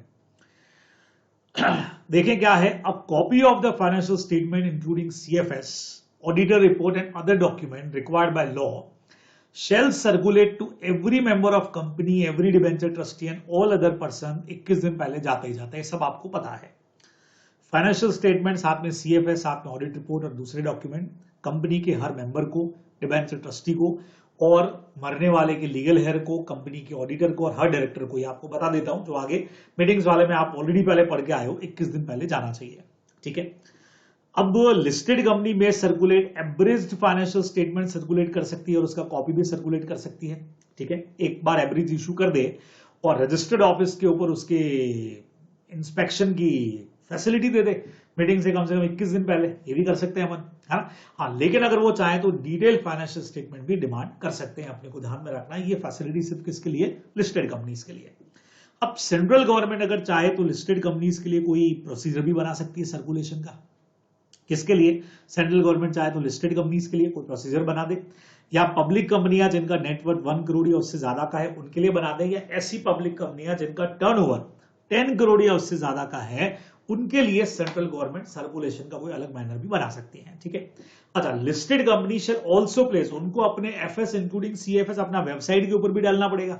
ठीक है, उसके अलावा सब्सिडरी का सब्सिडरी के वेबसाइट पे डालना है। Every listed company having subsidiary और सब्सिडरी सेपरेट ऑडिट रिपोर्ट जो सब्सिडरी की है वो भी आपको वेबसाइट के ऊपर डालनी पड़ेगी। तो खुद की साथ में सीएफएस साथ में सब्सिडरी की सब कुछ वेबसाइट के ऊपर डालना पड़ेगा। बाकी सर्कुलेट तो हो ही रहा है। अब अगर कोई सर्कुलेट होने के बाद भी इंस्पेक्शन करना चाह रहा है, वैसे तो घर पे पहुंच गई, कई बार कोई मान लो घर पे नहीं पहुंचा या यहाँ इंस्पेक्शन करना चाहे तो कर ले, या जो एब्रिज्ड वाला है उसमें डिटेल देखना चाहे तो कर ले भाई। Every member debenture trustee to inspect the document, registered office business hour के बीच में कभी भी करे। फिर हर कंपनी जिसकी कोई सब्सिडरी या सब्सिडरीज है वो सेपरेट ऑडिटेड और अनऑडिटेड, जैसी भी सिचुएशन है फाइनेंशियल स्टेटमेंट की, वो of it subsidiary to any member of company who ask for it. ठीक है, हम सीएफएस जरूर भेज रहे हैं, फाइनेंशियल स्टेटमेंट इंक्लूडिंग सीएफएस वगैरह सब भेज रहे हैं, लेकिन सब्सिडरी कंपनी की जो अलग से फाइनेंशियल स्टेटमेंट है वो हम नहीं भेज रहे हैं मेंबर्स को, वो सर्कुलेट नहीं कर रहे हैं, क्लियर पढ़ा अपन ने। लेकिन अगर कोई मेंबर डिमांड कर ले हमको कि नहीं हमको तो उसकी अलग से फाइनेंशियल स्टेटमेंट का रिपोर्ट चाहिए, तो फिर कंपनी उसको प्रोवाइड करेगी। ये आप लोग को ध्यान में रखना है। और पनिशमेंट तो हमेशा जैसा आप पढ़ते आए, कंपनी के अगेंस्ट भी है और ऑफिसर्स के अगेंस्ट में भी है। खत्म। 137 बच्चे लोगों, copy of FS to be file with registrar. बहुत जगह आपने सेक्शन पढ़ा है, क्योंकि इसमें डिफॉल्ट अगर करोगे तो बहुत सारी जगह लॉ अपने प्रोविजंस जो हैं वो आपको फॉलो नहीं करने देगा, एग्जम्पशन नहीं करने देगा। तो filing of financial statement with ROC, adopted financial statement and other document at the AGM. समझना, आप लोग सब जानते हो अडॉप्टेड फाइनेंशियल स्टेटमेंट, जो आपने फाइनेंशियल स्टेटमेंट एजीएम में रखे और जो अडॉप्ट हो गए, और दूसरे जो बोर्ड रिपोर्ट वगैरह डॉक्यूमेंट थे वो रजिस्ट्रार के पास जाएंगे। बहुत इंपॉर्टेंट पॉइंट है, 30 days from the date of AGM, बराबर। बाई चांस अगर किसी एजीएम में वो अडॉप्ट नहीं हो पाए तो एक बार आप अनअडॉप्टेड वाले फाइल कर दीजिए एजीएम से 30 दिन के अंदर, फिर एडजॉर्न मीटिंग बुला करके उसको आप अडॉप्ट कराइए और वहां से 30 दिन में फाइनल भेज दीजिए। ठीक है, एक बार प्रोविजनल चले जाएंगे। प्रोविजनल का मतलब कि भी अनअडॉप्टेड वाले हैं, प्रोविजनल है अभी, बाद में हम मेन भेजने वाले, नहीं तो पेनल्टी इंपोज हो जाएगी, बराबर। ओपीसी के केस में बच्चों फाइनेंशियल ईयर जब खत्म होगा वहां से 180 डेज के अंदर इसका कॉपी आरओसी के पास जाने वाला है। ठीक है, अब a company shall along with FS to be file with registrar attach the accounts of subsidiary के अकाउंट्स भी जाएंगे, इंक्लूडिंग फॉरेन सब्सिडरीज भी जाने वाले हैं, तो टाइम इंपॉर्टेंट है। ठीक है, तो अडॉप्टेड वाली जाएगी, अनअडॉप्टेड वाली जा सकती है, लेकिन प्रोविजनल की तरह जाएगी, फिर बाद में आपको मेन अडॉप्ट करवा के भेजना ही पड़ेगा। बाई चांस अगर एजीएम हुई नहीं हो तो क्या करना है, द फाइनेंशियल स्टेटमेंट, ठीक है, the document required to be attach duly signed and the statement of fact and reasons for not holding the AGM. अच्छा, अनऑडिटेड वाली तो सवाल ही नहीं है, क्योंकि आप ऑडिट रिपोर्ट तो रख ही रहे हो बराबर, तो वो अलग चीज हो गई है। अनअडॉप्टेड है कि भाई ऑर्डिनरी बिजनेस के अंदर जो अपन अडॉप्ट करवाते हैं मेंबर से, उसकी बात हो रही है। बाई चांस अगर एजीएम हुई नहीं है, तो जब एजीएम होनी चाहिए थी, last date before the AGM should have been held, जो नॉर्मली अपनी कितनी आती है 30 सितंबर, तो वहां से 30 दिन के अंदर आपको क्या करना पड़ेगा, फाइनेंशियल स्टेटमेंट का कॉपी, साइन कॉपी, साथ में रीजंस कि भाई आपकी एजीएम क्यों नहीं हुई है, वो सब आपको आरओसी को भेजने पड़ेंगे बराबर। बट ऑब्वियस है, अगर ये सेक्शन नहीं पूरा करोगे तो पनिशमेंट लगने वाला है, ये कंपनी के अगेंस्ट में बचे लोगों, और ये पनिशमेंट एमडी और सीएफओ के अगेंस्ट में लगने वाला है। और अगर वो नहीं हो तो जो भी इंचार्ज डायरेक्टर होगा उसके अगेंस्ट में लगेगा, और वो भी नहीं हो तो सारे डायरेक्टर के अगेंस्ट में पेनल्टी लगेगी, जो यहां पे दे रखी है, अपने को ध्यान में रखना है, ठीक है। अच्छा, आजकल कई सारी कंपनियां एक्सबीआरएल फॉर्म के अंदर फाइल करती हैं, हाँ, तो एक्सबीआरएल फॉर्म के अंदर अगर हम फाइनेंशियल स्टेटमेंट को फाइल करें तो कौन कौन सी कंपनीज के ऊपर एक्सबीआरएल लगेगा, सारी कंपनियां जो लिस्टेड हैं स्टॉक एक्सचेंज के अंदर, उनकी सब्सिडरीज भी, इंडियन सब्सिडरीज, ये ऐसी कंपनियां जिनका पेड अप कैपिटल 5 करोड़ या उससे ज्यादा है, या जिनका टर्नओवर 100 करोड़ या उससे ज्यादा का है, या ऐसी कंपनियां जिनको अपने financial statement companies Indian accounting standard, ठीक है, जो आपके आईएएस रूल्स आ गए उनके हिसाब से जो बना रहे हैं एफएस, उनको सबको भी एक्सबीआरएल फॉर्म के अंदर ही अपना फाइनेंशियल स्टेटमेंट आरओसी को सबमिट करना रहेगा, ठीक है। लेकिन बैंकिंग कंपनीज को, इंश्योरेंस कंपनीज को, नॉन बैंकिंग फाइनेंस कंपनीज को, हाउसिंग फाइनेंस कंपनीज को एक्सबीआरएल में फाइल करने का जरूरत नहीं है, ये इनको एग्जम्पशन दिया गया। इस तरह का एग्जम्पशन 128 में भी था, फाइनेंशियल स्टेटमेंट 129 में, तो थोड़ा सा मिक्सअप नहीं हो जाए, ये आप लोग ध्यान रखने वाले हैं। और बच्चे लोगों, आखिरी सेक्शन छोटा सा इंटरनल ऑडिट, उसके साथ ही हमारा पूरा चैप्टर खत्म होने जा रहा है। तो इंटरनल ऑडिट का सेक्शन क्या कहता है, कौन सी कंपनीज को इंटरनल ऑडिट करवाना है, बहुत जबरदस्त पॉइंट है बच्चों, ऐसे बहुत सारे पॉइंट आ चुके हैं जगह जगह पे, तो बहुत ध्यान से पढ़ के जाना। मैंने इसका पूरा एक टेबल आप लोगों को अलग से प्रोवाइड कर दिया है कि कहां कौन सी लिमिट आपको दे रखी है। तो एवरी लिस्टेड कंपनी, बहुत क्लियर हो गया। एवरी अनलिस्टेड पब्लिक कंपनी जिसका आउटस्टैंडिंग डिपॉजिट, मैंने थोड़ा लिस्ट ऐसे कर दिया 25, 50, 100 और 200, आके आपको याद रह सके, तो हर लिस्टेड कंपनी को इंटरनल ऑडिट करवाना है। अनलिस्टेड पब्लिक कंपनी जिसका डिपॉजिट 20 करोड़ या उससे ज्यादा का हो, पेड अप कैपिटल 50 करोड़ या उससे ज्यादा का हो, outstanding loan and borrowings from bank and PFI 100 crore या उससे ज्यादा का हो, या जिसका टर्नओवर जो है वो 200 करोड़ या उससे ज्यादा का, but obviously presiding financial year में हो, तो उनको इंटरनल ऑडिट करवानी है। उसके अलावा बच्चों प्राइवेट कंपनीज को भी करानी है, उनमें ये दो ही रिक्वायरमेंट लग रही है, 100-200 करोड़ वाली, लोन वगैरह 100 करोड़ से ज्यादा का है बराबर, या जिनका टर्नओवर 200 करोड़ रुपीस या मोर का है बराबर, आउटस्टैंडिंग लोन 100 करोड़ या उससे ज्यादा का, टर्नओवर 200 करोड़ या उससे ज्यादा का है, तो बट ऑब्वियस है कि आपको क्या करना पड़ेगा, यहां पे इंटरनल ऑडिट करवानी पड़ेगी। किससे करवाओगे, कोई ऑडिटर की तरह फाउंडेशन नहीं है, वो सीए हो सकता है, सीएस हो सकता है, कॉस्ट अकाउंटेंट हो सकता है, अदर कोई भी प्रोफेशनल जिसको बोर्ड डिसाइड करे। और सबसे बढ़िया बात, ये बंदा कंपनी का एम्प्लॉय भी हो सकता है, इसका प्रैक्टिस में होना भी जरूरी नहीं है। तो कई बार इंटरनल ऑडिट कंपनी में जो अपॉइंटेड सीए है वही कर देता है, अपने को ध्यान में रखना है। उसके अलावा मेन ऑडिटर अपन ने पढ़ा था इंडिविजुअल या फर्म, इंक्लूडिंग एलएलपी हो सकती है, लेकिन इंटरनल ऑडिटर जो है वो इंडिविजुअल भी हो सकता है, कोई पार्टनरशिप फर्म भी हो सकती है, और साथ में बॉडी कॉर्पोरेट भी हो सकता है। ये आप लोग को ध्यान में रखना चाहिए बराबर। तो थोड़ा सा लिमिट्स का जो पोर्शन है उसको जरूर देख करके जाइएगा। तो यहां आकर के आपका बच्चे लोगों अकाउंट्स वाला जो पूरा चैप्टर है उसका रिवीजन हम लोगों ने लगभग पूरा खत्म कर लिया है, ठीक है। तो होप्स हो कि आपके लिए यूजफुल रहेगा, जरूर देख के जाइएगा। एमटीपीज आरटीपीज के सारे लेक्चर ऑलरेडी अपलोडेड है, तो आप फास्ट पे रख के भी अगर देखना चाहें तो उसको देख करके अपने रिवीजन को मजबूत करिएगा। All the best.